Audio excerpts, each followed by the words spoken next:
प्राप्तिकराची आकडेमोड करण्यासाठी तुम्हाला एकूण 5 ते 6 गोष्टींची माहिती असणं आवश्यक असतं. नंबर 1, तुमचं एकूण वार्षिक उत्पन्न किती आहे? एकूण वार्षिक उत्पन्न म्हणजे कुठल्याही वर्षाच्या 1 एप्रिलपासून त्याच्या पुढील वर्षाच्या 31 मार्चपर्यंत तुमचं एकूण उत्पन्न किती आहे? याला एकूण वार्षिक उत्पन्न म्हणतात. नंबर 2, तुमच्या उत्पन्नावर एकूण किती सवलती आणि वजावटी लागू होतात? सवलती आणि वजावटी म्हणजे तुमच्या उत्पन्नावर काही प्रकारची उत्पन्न असतात ज्यावर तुम्हाला एकतर कर द्यावा लागत नाही किंवा कमी कर द्यावा लागतो. नंबर 3, तुमचं करपात्र उत्पन्न किती आहे? करपात्र उत्पन्न म्हणजे ज्या उत्पन्नावर तुमच्या कराची म्हणजे प्राप्तिकराची आकडेमोड केली जाते. आता करपात्र उत्पन्न कसं मिळेल? तर तुमच्या एकूण वार्षिक उत्पन्नातून तुम्हाला मिळणाऱ्या सगळ्या सवलती आणि वजावटी वजा केल्या की तुम्हाला तुमचं एकूण करपात्र उत्पन्न मिळू शकतं. आणि नंबर 4 आहे, तुम्ही कुठला टॅक्स रेजिम निवडणार आहात? भारतामध्ये सध्या आपल्याला जुना आणि नवा असे 2 टॅक्स रेजिम निवडता येतात. म्हणजे असे 2 पर्याय उपलब्ध आहेत. त्यातला सध्याच्या घडीला नवीन टॅक्स रेजिम जास्त फायद्याचा आणि सोयीचा आहे. याशिवाय सुद्धा 2 महत्त्वाच्या गोष्टी आहेत ज्या आपण पुढे व्हिडिओमध्ये बघणार आहोत. तेव्हा किमान तुम्हाला या 4 गोष्टी माहिती असतील तर तुम्ही प्राप्तिकराची आकडेमोड सहजपणे करू शकता. एकूण वार्षिक उत्पन्न. आता आपण बघूया की एकूण वार्षिक उत्पन्न तुम्हाला कसं काढता येईल. तर या वार्षिक उत्पन्नामध्ये तुम्हाला एकूण 5 प्रकारचं उत्पन्न मिळू शकतं. सगळ्यात पहिलं असतं ते पगार किंवा पेन्शनच्या माध्यमातून मिळणारं उत्पन्न. नंबर 2 आहे व्यावसायिक उत्पन्न म्हणजे व्यवसायातून किंवा उद्योगधंद्यातून मिळणारं उत्पन्न. नंबर 3 आहे घर किंवा जमीन यातून भाड्यापोटी मिळणारं उत्पन्न. नंबर 4 आहे कॅपिटल गेन म्हणजे सोनं, शेअर्स, जमीन, स्थावर मालमत्ता इत्यादी विकून आपल्याला जो फायदा होतो त्यातून मिळणारं उत्पन्न. आणि नंबर 5 आहे इन्कम फ्रॉम अदर सोर्सेस किंवा इतर स्रोतांमधून मिळणारं उत्पन्न. थोडक्यात आत्ता सांगितलेल्या 4 मार्गांपेक्षा इतर कुठल्याही मार्गाने मिळणारं उत्पन्न. उदाहरणार्थ तुम्हाला बँकेच्या ठेवींमधून मिळणारं व्याज, शेअर्समधून मिळणारा लाभांश किंवा डिव्हिडंड, तसंच लॉटरीमधून मिळणारं उत्पन्न किंवा अशाच इतर अनेक प्रकारच्या उत्पन्नांना इन्कम फ्रॉम अदर सोर्सेस असं म्हणलं जातं. आज आपण पगार किंवा पेन्शनच्या माध्यमातून मिळणाऱ्या उत्पन्नावर टॅक्सची आकडेमोड कशी करायची ते बघणार आहोत. आणि ही आकडेमोड करण्यासाठी आपण नवीन टॅक्स रेजिमचा उपयोग करणार आहोत. नवीन टॅक्स रेजिम अशासाठी की त्यावर तुम्हाला 12 लाखांपर्यंतचं उत्पन्न पूर्णपणे करमुक्त असतं. म्हणजे तुमचं उत्पन्न 12 लाखांपर्यंत असेल आणि तुम्ही इन्कम टॅक्स रिटर्न भरण्यासाठी नवीन टॅक्स रेजिम निवडला तर त्यावर तुम्हाला 1 रुपया सुद्धा टॅक्स भरावा लागणार नाही. तर आता आपण बघूया पगाराच्या माध्यमातून मिळणाऱ्या उत्पन्नावर नवीन टॅक्स रेजिमचा वापर करून प्राप्तिकराची आकडेमोड कशी करायची. आता असं समजा की तुमचं पगारातून मिळणारं उत्पन्न एका वर्षात 10 लाख रुपये आहे. त्यावर नवीन टॅक्स रेजिममध्ये सगळ्यात पहिली वजावट मिळते ती म्हणजे स्टँडर्ड डिडक्शन.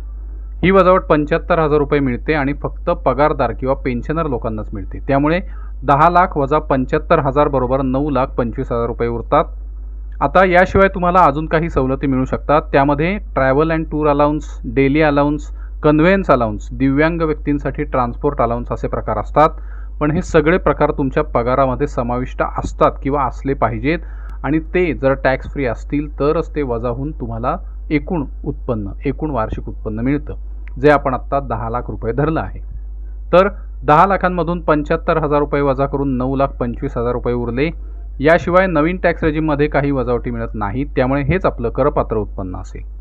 आता आपण बघूया टॅक्सची आकडेमोड कशी होईल. त्यासाठी नवीन टॅक्स रेजिममध्ये टॅक्स स्लॅब दिलेले आहेत. ते आत्ता स्क्रीनवर तुम्हाला दिसत आहेत. त्यातील ज्या इन्कम रेंजमध्ये तुमचं उत्पन्न बसत असेल त्यानुसार टॅक्स तुम्हाला द्यावा लागतो. आता आपलं उत्पन्न 9,25,000 रुपये आहे, जे 8 ते 12 लाखांच्या इन्कम रेंजमध्ये येतं. त्यामुळे त्यावर 10% म्हणजे 92,500 रुपये टॅक्स भरावा लागेल असं तुम्हाला वाटेल, पण तसं नसतं.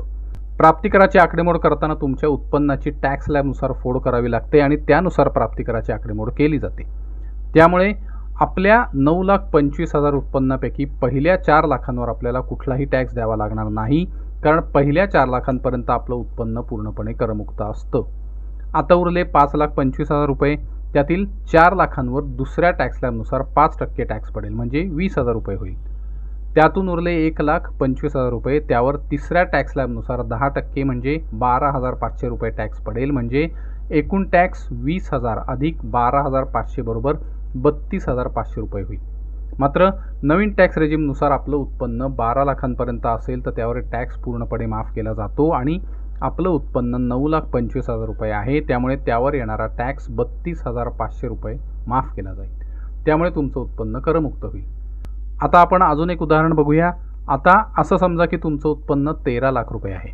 त्यातून आधी 75,000 रुपये स्टँडर्ड डिडक्शन मिळेल म्हणजे उरले 12,25,000 रुपये. याचे प्रत्येकी 4 लाखांचे स्लॉट करावे लागतील. त्यातील पहिल्या 4 लाखांवर आपल्याला टॅक्स द्यावा लागणार नाही, कारण पहिल्या 4 लाखांपर्यंतचं उत्पन्न पूर्णपणे करमुक्त असतं. आता उरले 8,25,000 रुपये. त्यातील 4 लाखांवर दुसऱ्या टॅक्स स्लॅबनुसार 5% टॅक्स पडेल, म्हणजे 20,000 रुपये होतील. त्यातून उरले 4,25,000 रुपये. त्यातून पुन्हा 4 लाखांच्या रकमेवर 10% म्हणजे 40,000 रुपये टॅक्स होईल. त्यातून उरले 25,000 रुपये. आता इथे आपलं उत्पन्न 12 लाखांपेक्षा जास्त आहे, म्हणजे 12,25,000 रुपये आहे. त्यामुळे या 25,000 रुपयांवर आपल्याला 15% टॅक्स पडेल, जो 3,750 रुपये होईल. म्हणजे एकूण टॅक्स होईल 63,750 रुपये. म्हणजे 12 लाख उत्पन्न असेल तर पूर्णपणे टॅक्स फ्री. मात्र फक्त 25,000 रुपये उत्पन्न जास्त आहे, त्यामुळे 63,750 रुपये टॅक्स आपल्याला भरावा लागेल. हे खूप जास्त बर्डन वाटतं. त्यामुळेच प्राप्तिकर विभागाने इथं अजून एक सवलत दिली आहे, ज्याला म्हणतात मार्जिनल रिलीफ. याचा उपयोग असा होतो की जर तुमचं उत्पन्न 12 लाखांपेक्षा थोडं आणि एका ठराविक मर्यादेपर्यंत जास्त असेल तर तुमचं उत्पन्न 12 लाखांपेक्षा जेवढं जास्त असेल तेवढाच टॅक्स तुम्हाला द्यावा लागेल. आपल्या उदाहरणानुसार उत्पन्न 12 लाखांपेक्षा 25,000 रुपये जास्त आहे, त्यामुळे आपल्याला 25,000 रुपये एवढा टॅक्स द्यावा लागेल. मात्र त्यावर 4% शैक्षणिक उपकरसुद्धा द्यावा लागेल, जो 1,000 रुपये होतो. म्हणून एकूण टॅक्स 26,000 रुपये होईल.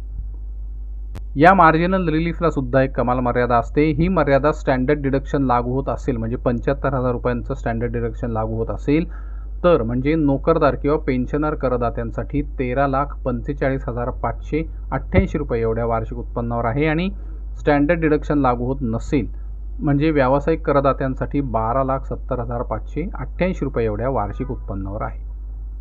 आता तुमच्या लक्षात आलं असेल की टॅक्सची आकडेमोड कशी केली जाते. आता आपण अजून एका मोठ्या रकमेचं उदाहरण घेऊ.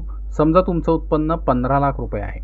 आता नेहमीप्रमाणे या रकमेतून आधी स्टँडर्ड डिडक्शनचे 75,000 रुपये वजा केले की उरतील 14,25,000 रुपये.